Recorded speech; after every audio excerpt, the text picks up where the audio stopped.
Hi everyone, my name is Harold Angila and I voiced the book of Joshua. Such an amazing book. I remember on that very day, it was my very first time to go on leave after a very long time, and I didn't have anything to do. And then I got this call asking me to go to the studio to do this particular project, and that was really amazing. So when you get to read the book of Joshua, I think a couple of things stand out. The first being, Joshua was going to fill in the shoes of someone who was like really, really great, and that's Moses.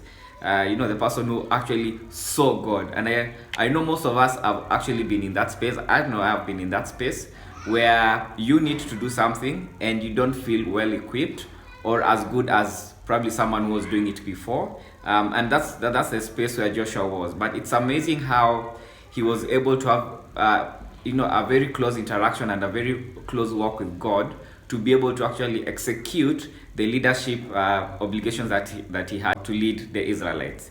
I don't know if you know this, but if you read the book of Joshua, it's actually segmented in about, I think, two parts, from my opinion. The first part is when the Israelites were trying to get into Canaan and getting to fight a couple of people so that they can settle down. And then the second part is where they were being given lands, through their families, through their clans. So everyone gets a land, you get a land, you get a land. So that was pretty amazing. The other thing that I found really amazing about that particular book was that in all that time, God actually was able to reassure Joshua that he wanted Joshua to be courageous and to go for the things that he had and for the places that he had promised the Israelites.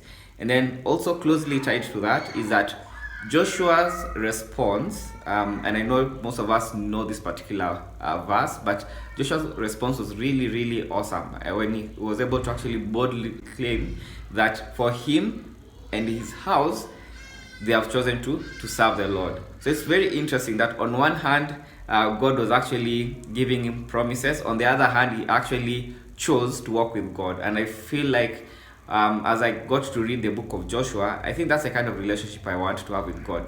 I know he has promises for me, but I also want to choose him and to walk boldly with him in my life.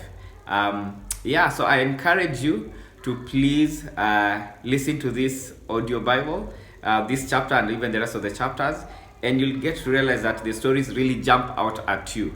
It's one thing to read, just read the words by yourself, but when you get to actually listen to them, you actually get to relive the moments, you get to see the battles, you get to witness the miracle one more time. I mean, there are places where there was a time actually that God extended the daylight so that the Israelites could win. I mean, that's such a story that you cannot get anywhere in this day and age.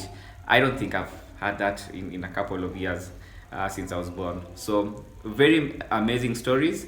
So please check it out and enjoy the book of Joshua.